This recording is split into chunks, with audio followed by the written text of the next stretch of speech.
Mobile తీయాలి.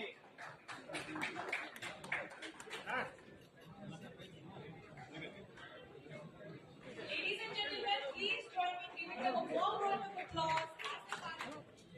I would humbly request our Honorable Minister of Civil Aviation. Vijayawada airport కి సంబంధించి ఒక 2 కార్యక్రమాలు పెట్టుకున్నాం.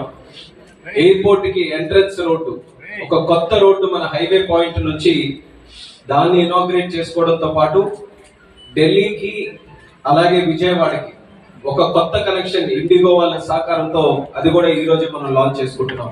సివిల్ ఏవియేషన్ మినిస్టర్ గా అయినప్పటి నుంచి దేశంలో ఎన్నో ఎయిర్పోర్ట్లు ఉంటే ప్రధానంగా దృష్టి పెట్టినటువంటి ఎయిర్పోర్ట్ మన విజయవాడ ఎయిర్పోర్ట్ అనేది కూడా తెలియజేసుకుంటున్నాం. దానికి కారణం చంద్రబాబు నాయుడు గారు, పవన్ కళ్యాణ్ గారు ప్రత్యేకంగా వాళ్ళు కూడా చెప్పి ఈ విజయవాడ